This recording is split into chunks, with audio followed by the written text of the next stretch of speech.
पिताजी ने ऐसे गले लगाया, राम राम राम। वो स्वयं भक्त थे, ऐसे गले लगाया, 3 बार कहा राम राम राम, और कहा बेटा ऊसर में बैठोगे तो फूल बरसेंगे, जाओ हमारा आशीर्वाद है।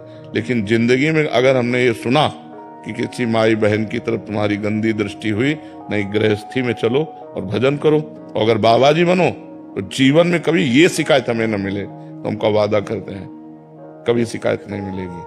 तो उनका चलो हमारे साथ। और उन्होंने पहले सदगुरुदेव भगवान जिन्होंने हमें वर्ण किया अपने शिष्य के रूप में, उनके पास ले गए। और सैमसी में रहते थे, एक पर्ण कुटी बनाकर रहते थे, मंदिर बना, आज भी मंदिर बना हुआ है सैमसी में। गुरुजी से कहा, उनका देखा, बोले कैसे आना हुआ? बोले स्वामी जी ये लड़का कह रहा हम बाबा जी बनेंगे। उनका कोई बात नहीं, एक छोड़ दो, 1 हफ्ते में भाग के घर आ जाएगा या तो बाबा जी बन जाएगा। 1 हफ्ते भोजन न देना और आश्रम के सब काम करवाना और कठोर नियम, और दूसरे को पेड़ा बर्फी बांट रहे हैं, हम देख रहे हैं तो हमें न देना। लेकिन हमारे मन में आया कि हमको भगवान की प्राप्ति करनी, हमको गुरुजी दे या न दे। 1 हफ्ता बाद उन्होंने कहा जाओ गंगा स्नान करके आओ, आज तुम्हें मंत्र देंगे। फिर उन्होंने हमको शिव मंत्र दिया। उसी शिव मंत्र के जप के और गुरुजी ने केवल हमको यही बताया कि बेटा जितना जपोगे उतना ही तुम्हारे अंदर ज्ञान प्राप्त होगा। बस हमारे को गुरुजी की वो बात बैठ गई कि मेरा काम है हर समय इसी मंत्र का जप करना।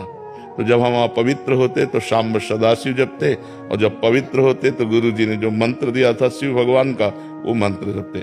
2 साल में गुरुजी पधार गए, फिर अनाथ हो गए, क्योंकि परमार्थ का मार्ग चलना बड़ा कठिन है, कोई साथी तो चाहिए ना हमें बताने वाला।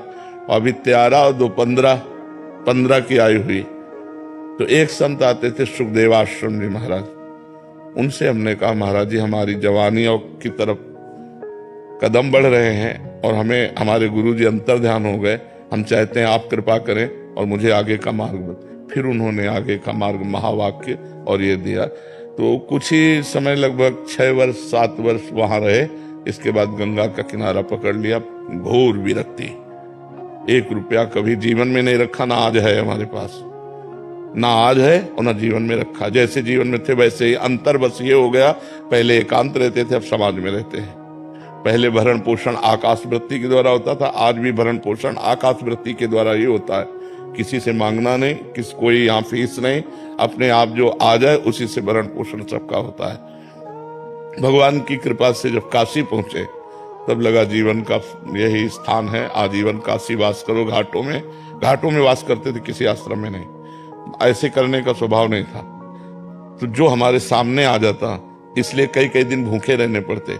वो सब कष्ट सहते हुए फिर काशी में ही हमको भगवान की प्रेरणा हुई। रास कैसा होगा वृंदावन, और वहीं से विधान बना। इतने में 20 वर्ष कम से कम व्यतीत हो गए होंगे, जितनी बात बता गए सारांश में बता। फिर वृंदावन आगमन हुआ, वृंदावनेश्वरी ने कृपा की और